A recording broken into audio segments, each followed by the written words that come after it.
E dando continuidade a essa meditação, das igrejas, hoje nós vamos falar sobre a igreja de Sardes.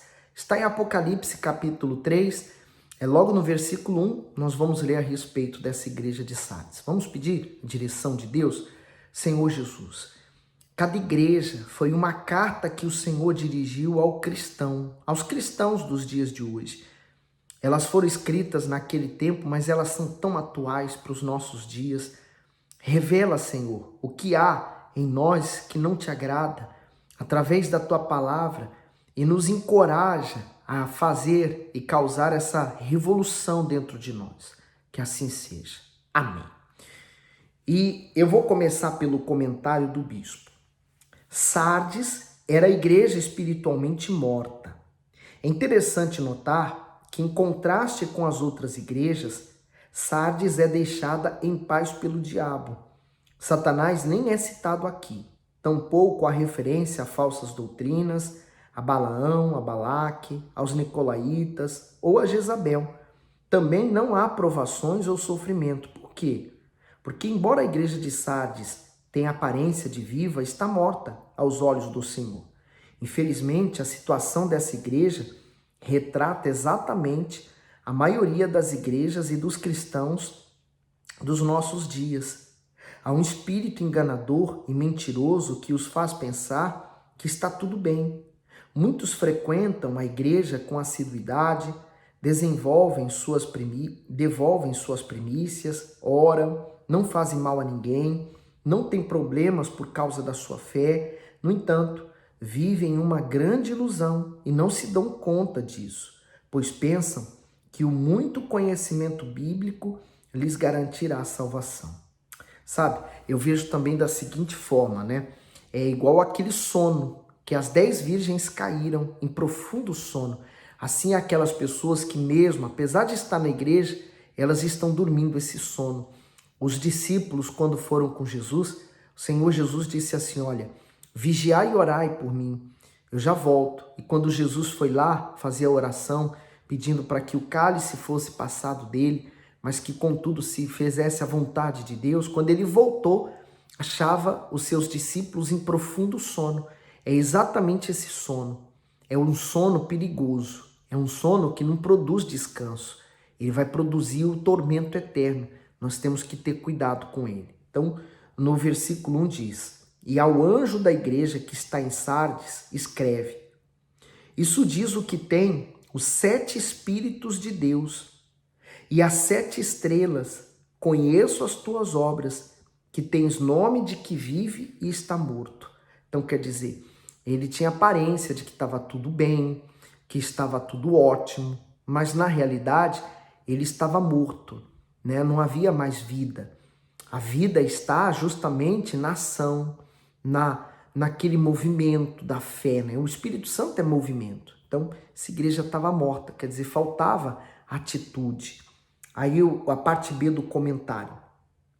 A maneira como o Senhor Jesus se identificou à igreja de Sardes teve a intenção de enfatizar a ação do Espírito de Deus em toda a sua plenitude e perfeição, nas suas diversas atividades no meio da igreja.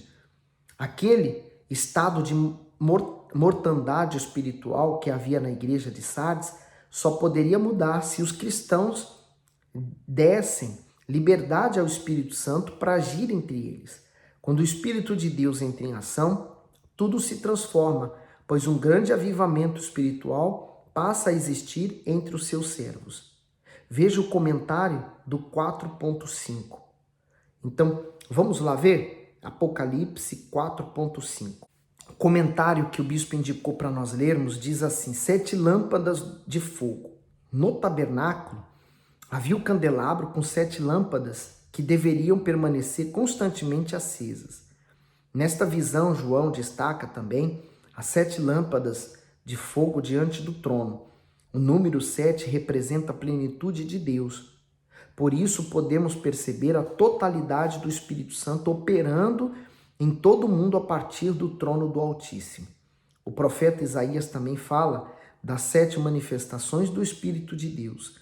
Portanto, é o Espírito Santo que convence o ser humano do pecado e da justiça, que ouve o clamor do aflito e que revela o Salvador. E seu trabalho consiste em glorificar o Deus Filho. Vamos em Isaías 11:2, que diz assim: e repousará sobre ele o Espírito do Senhor, o Espírito de sabedoria e de entendimento, o Espírito de conselho e de fortaleza, o Espírito de conhecimento e de temor do Senhor. Então, esses são 7 espíritos. E o Senhor Deus se identificou sendo esses 7 espíritos. Então, aquela igreja estava morta por falta desses 7 espíritos.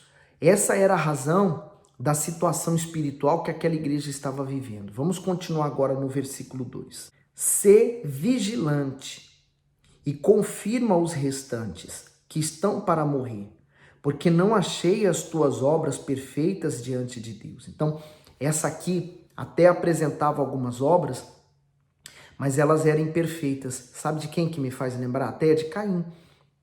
Porque quando Deus rejeitou Caim, automaticamente, ou no mesmo instante, rejeitou suas ofertas, naturalmente. Quando a pessoa não está bem, Deus também rejeita as suas ofertas, Deus rejeita o que ela faz, né? Olha o comentário do bispo. Ser vigilante. Embora a maior parte dos cristãos de Sardes estivesse morta no sentido espiritual, ainda restavam alguns que estavam prestes a ter o mesmo destino. Para salvá-los era imperativa a vigilância, pois o sono da morte eterna envolvia a igreja. O diabo sempre espera a oportunidade de atacar quando o cristão está dormindo ou distraído com a própria aparência religiosa. Às vezes, o orgulho faz com que alguns não enxerguem a miséria espiritual em que vivem. Portanto, quando não há o exercício total da fé, o mal trabalha sossegado na vida destes cristãos sem ser incomodado. Vamos ver o que está em Efésios 5:14? Por isso diz, desperta tu que dormes e levanta-te dentre os mortos e Cristo te esclarecerá. Então, só dependia daquela igreja ser despertada desse sono que eles estavam vivendo, para que Deus pudesse, então, fazer aqui como está escrito, esclarecer, quer dizer, iluminar a vida deles. Vamos continuar. Agora o 3, né? Lembra-te, pois, do que tens recebido e ouvido, e guarda-o, e arrepende-te. E se não vigiares, virei sobre ti como um ladrão, e não saberás a hora sobre ti virei.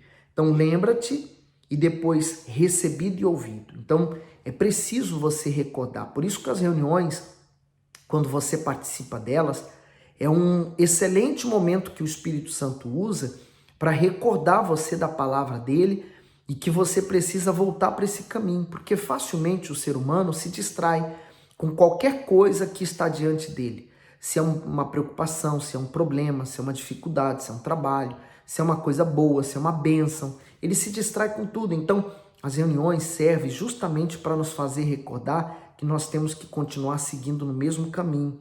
E aí ele fala do que tem recebido e ouvido, quer dizer, a palavra de Deus. E ele fala, guardam, pratica e arrepende-se, quer dizer, ação, movimento, atitude. Não adianta apenas eu ouvir, achar tudo muito bonito, aquele sermão maravilhoso, mas se eu não praticar não vale nada. E se não vigiares, virei sobre ti como um ladrão. Quer dizer, o Senhor Jesus falou que na sua vinda ele virá como ladrão na noite, porque ninguém espera a vinda do ladrão, é repentina. Assim vai ser a volta do Senhor Jesus. E aqueles que não se acharem prontos vão ficar. Aí o comentário diz assim, ó, lembra-te, pois, do que tens recebido e ouvido. Essa é uma referência do Senhor à sua palavra. É por intermédio dela que o Espírito Santo produz o arrependimento e nos conduz ao que é correto, justo e verdadeiro. Por isso devemos não somente tê-la em nossa mente, como também guardá-la no mais íntimo do nosso ser. É a palavra de Deus que desperta a pessoa do seu sono espiritual e aviva a sua fé. Lá no Salmo 119, todo ele fala a respeito da palavra de Deus. Depois confere Salmo 119, 11. Na parte B, virei sobre ti como um ladrão. Em outras palavras, quem não vigiar será surpreendido na volta do grande rei. A presença do ladrão, em muitos casos, só é percebida depois de ir embora. mas aí o prejuízo já foi causado e não há mais jeito. Assim acontecerá na vinda do Senhor para buscar a sua igreja. Os que estiverem atentos subirão, mas quem estiver dormindo espiritualmente será deixado para trás. E jamais eu quero ficar para trás, e eu tenho lutado para todos quantos têm me ouvido, da mesma forma como eu, estarem prontos para a vinda do Rei. No 4.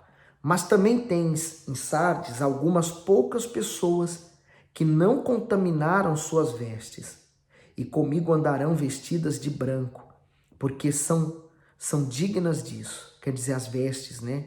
Não é a roupa, porque tem muita gente que disfarça bem. Às vezes está vivendo uma miséria, não tem nada para comer em casa, mas tem roupas boas. E aí se veste de forma que você nem imagina que aquela pessoa está passando fome, né? Então ele fala assim, não contaminaram suas vestes. Essas vestes são aquelas que a nossa alma está vestida. Quando as nossas vestes estão manchadas, elas estão sujas, então é visto ali o pecado nela, né? Mas ele fala, andarão de branco comigo, quer dizer, ele vai dar novas vestes para essa pessoa, ela é lavada no sangue do Cordeiro. O comentário do bispo diz assim, ó, algumas poucas pessoas. Aqui está se referindo àquelas pessoas que não se deixaram influenciar pela sujeira e pela má conduta das demais, que não pautam suas vidas de acordo com o que os outros dizem ou fazem, e sim com o que mostra a palavra de Deus. Ninguém é mais ou menos de Deus, ou é nascido dele ou não é. As vestiduras brancas representam uma vida limpa diante do Senhor, com dignidade, pureza e santidade. Portanto, somente quem possui essas vestes será digno de andar com o Salvador. Convém salientar que ninguém se torna digno por seus próprios méritos, e sim pela ação do Espírito Santo em cada um, por intermédio da palavra da verdade. Isso aqui é importante frisar, essa parte que o bispo fala, né? Sujeita pela má conduta das pessoas que não pautam suas vidas de acordo com o que os outros dizem ou fazem, e sim com o que mostra a palavra de Deus. Então, às vezes a pessoa está preocupada com o que os demais vão pensar a respeito dela com aquele assunto, quando ela deveria estar mais preocupada com o que Deus pensa a respeito dela, né? O que Deus está achando a respeito daquela atitude dela. Essa deve ser a sua maior preocupação. Vamos ver o que está em João 17:17? Santificai-os na tua verdade. A tua palavra é a verdade. Então, é a oração do Senhor Jesus pedindo e rogando por nós, hoje, nesse presente tempo. Então ele fala, santificai-vos, quer dizer, separai-os na tua verdade. Quer dizer, a palavra de Deus termina nos separando, né? Nos santificando, quer dizer, nos desviando dos maus. Por exemplo, como que é possível você que está na fé dar ouvidos ao incrédulo? Como é possível você buscar conselhos em pessoas que são incrédulas, pessoas que estão perdidas? Não tem cabimento, né? Por isso que santifica-os, quer dizer, nós estamos separados literalmente. Como é que você vai se importar com a opinião de quem é um incrédulo, quando na verdade você deveria estar se preocupando com as coisas de Deus? A tua palavra é a verdade, nós nos firmamos na palavra de Deus, ela é a verdade. Vamos voltar lá para Apocalipse, no 5 agora. O que vencer será vestido de vestes brancas, e de maneira nenhuma riscarei o seu nome do livro da vida, e confessarei o seu nome diante de meu Pai e diante dos seus anjos. O livro da vida, né? A pessoa, quando ela toma uma atitude de abrir mão dos seus desejos, abrir mão de um ódio, abrir mão de uma mágoa, abrir mão de amigos, abrir mão do que for preciso, sacrificando para fazer a vontade de Deus, o nome dela é escrito no livro da vida. E olha, eu vou dizer uma coisa para você, não tem sensação melhor, não tem sentimento melhor, não tem paz maior do que essa de você ter o seu nome escrito no livro da vida. Você quer saber se seu nome está escrito no livro da vida? Você tem paz. As suas escolhas, elas continuam produzindo paz. Quando as suas escolhas causam conflito, é porque não está agradando a Deus. O comentário do bispo diz, o que vencer será vestido de vestes brancas. Estes poucos, apresentados como vencedores, acompanharão o Filho de Deus em cortejo triunfal pelo céu trajados de vestes resplandecentes. Somente quem teve a vida lavada pelo sangue do Senhor Jesus poderá colocar essas vestes brancas. Dessa forma, cabe a cada cristão se manter imune à sujeira deste mundo vil, a fim de conservar sempre limpas suas vestiduras. Para isso é preciso vigiar e orar todo o tempo, para não cair nas armadilhas que o diabo tem preparado para aqueles que são de Deus. Vamos conferir o que está em 1 Pedro 5,8? Sede sóbrios, vigiai, porque o diabo, vosso adversário, anda em derredor como leão, bramando, buscando a quem possa tragar. Então, olha quanta coisa importante. Sede sóbrios. A sobriedade te faz você refletir, pensar, tem a sua visão normal, tem a sua audição boa, tem a sua visão periférica ativa, quer dizer, você está vigilante, você está à espreita. Então, você não vai correr o perigo porque você vai enxergar o perigo. Você vai ouvir palavras e você vai discernir se elas são de Deus ou não são. Mas a diferença de sóbrio, de sobriedade, é a embriaguez. A embriaguez, a pessoa perde todos os sentidos. Então, ela fica de maneira que ela não vê o perigo. Ela não sabe o que ela fala, ela não sabe o que ela ouviu, ela não sabe a decisão que ela tomou. Esse mundo causa em nós uma embriaguez. Por isso que ele fala, vigiai. Eu tenho que estar constantemente vigiando, porque o diabo, ele é o nosso verdadeiro inimigo, ele está ao nosso derredor, louco para nos devorar. Vamos voltar lá em Apocalipse. E seguindo aqui no comentário B. De maneira nenhuma riscarei o seu nome. Assim como certos documentos nos dão o direito de cidadania no país em que foram emitidos, ter o nome no livro da vida nos torna cidadãos do reino dos céus. Porém, assim como é possível haver o registro do nome de alguém no livro da vida, é possível riscá-lo, caso este nome não seja mais digno. Obviamente, isso só ocorrerá se a pessoa se deixar vencer pela carne, pelo diabo ou pelo mundo e abandonar a sua fé. O vencedor é aquele que alcançou a salvação pela fé no Senhor Jesus e a desenvolve com a perseverança. Se alguém tem dúvida quanto à sua salvação, deve humilhar-se diante de Deus, coloque o seu rosto no chão e clame a Ele de todo o coração, confessando os seus pecados. Após fazer isso, determine que nunca mais voltará a praticá-los. O Espírito Santo se encarregará de fazer o restante em sua vida. Então, se você nota isso em você, faz o seguinte, pausa o vídeo, faz a sua oração agora, não perca nem um segundo sequer, faça já isso, não deixe para depois não, porque para morrer basta se estar vivo, e não é exagero meu não, nós temos que ter isso garantido em nós. É a única coisa que nós temos de mais precioso neste mundo, é a salvação. E aí, continuando no 6, quem tem ouvidos, ouça o que o Espírito diz às igrejas. Se você tem ouvidos para ouvir, ouça o que o Senhor Jesus está lhe falando através dessas palavras. Olha que esse estudo que nós estamos fazendo do Apocalipse, ele é muito profundo, ele é muito precioso. Minha amiga, meu amigo, se você conseguir compreender o que Deus quer para você através dessas palavras, eu tenho certeza o Espírito Santo vai iluminar você, você vai ver o que Deus vai fazer com você. Ah, vai ser tão grande, vai ser muito maravilhoso. Eu tenho certeza disso, tá bom? Olha, que o Espírito Santo continue te abençoando. Espalhe esse vídeo para mais pessoas, para que elas possam ter o mesmo privilégio que você está tendo de ler a palavra de Deus. Amanhã vamos voltar lendo mais uma igreja, tá bom? Que fique bem, fique com Jesus.